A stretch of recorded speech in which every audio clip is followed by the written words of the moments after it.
Toronto. Eliot Cooper had been living the quiet life of a software developer in Western Canada when he got the call in February. Russia-based friends who had hours of audio recordings from an oligarch's luxury yacht were worried they may have become targets of an angry Kremlin. Cooper, based in Calgary, was the only member of their unusual ual-freedom movement living in the safety of the West, and they wanted his help. Now those friends, self-styled coaches known as Alex, Lesley and Nastya Ribka, were locked up in a Thai prison, the latest bizarre chapter in a scandal that continues to cast a shadow over American politics. They're calling on the U.S. to give them asylum in exchange for recordings they say are the missing link in Russia's bid to influence the U.S. election, and alleged collusion with President Donald Trump's campaign. The tapes, whose content and significance have yet to be independently verified, were made by Ribka on the yacht of billionaire Oleg Deripaska.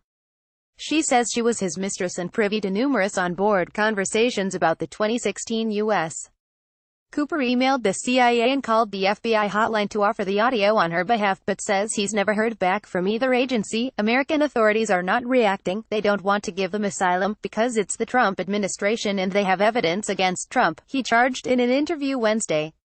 If the U.S. is not interested in helping them, Cooper says Canada, or some other Western country, should offer the couple a safe harbor. Meanwhile, he says new, but false, accusations have just been leveled against Lesley in Thailand, and others in the group have gone into hiding. They're all talking to me, and I'm slowly becoming the official face of all this organization, because everybody else is in countries where they can be really under pressure, said Cooper. I can speak out, I'm in a safe place here. Anastasia Vashukovich, Nastya Ribka, right, and Alexander Kirillov, Alex, Lesley, walk from a detention center in Pattaya, south of Bangkok, Thailand, on Feb. 28, 2018. Gamunu Emrazang, AP. The 42-year-old was born in eastern Siberia but emigrated with his family to Israel when he was a teenager. It was there he met Gregory Cohen, one of the masterminds of what would become a loosely knit group advocating UAL freedom and self-awareness. Cohen, who left Israel for Thailand, later introduced Cooper to Lesley and Ribka, Belarusians whose real names are Alexander Kirillov and Anastasia Vashukovich, because they were interesting people and they have interesting ideas. Both made a name in Russia as dating and gurus, an English translation of one of Lesley's books, Life Without Panties, boasts it will teach you how to get acquainted with girls but also how to flirt and seduce them. Ribka, also referred to as an escort in some media reports, eventually began an affair with Deripaska, an aluminum tycoon who reportedly has close ties to Russian President Vladimir Putin.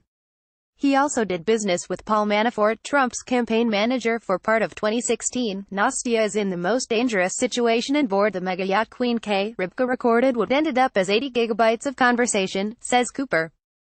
The Calgarian says multiple copies of the recordings are in the hands of various friends, though he said he does not have one himself. A lot of the conversation is inconsequential, including Deripaska musing about investing in cloning technology so he could make copies of himself, according to Cooper. Very rich Russian people, mostly drunk, he says with a chuckle. But he alleges there was also much discussion of the U.S. election, and many English-speaking guests.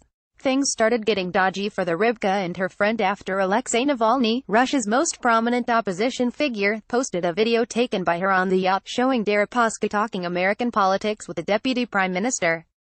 Navalny called it evidence of corruption. Amp. Tipped off that they were in danger, the pair flew to Dubai, then contacted Cooper.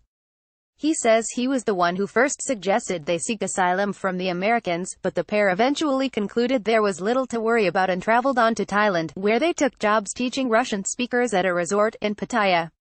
Then they were arrested on the charge of working without permits, and finally made their plea for U.S. help. He says friends in Thailand have told them Russian agents offered large amounts of money to have them detained and then deported.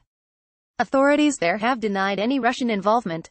Cooper learned Wednesday that two young women from Kazakhstan, a close ally of Russia, have come forward to accuse Lesley of rape, though the prisoner says he's never even met them. The Calgary man believes it was a ploy to keep the pair in jail, as the law says they should have been released by now on the other, minor charge. It all leaves him frightened for his friend's safety. Nastya is in the most dangerous situation. Cooper said, she is living evidence of what happened on the yacht. She saw the meetings. She saw all of that. Email, tblackwell@postmedia.com. Twitter, Tom Blackwell NP.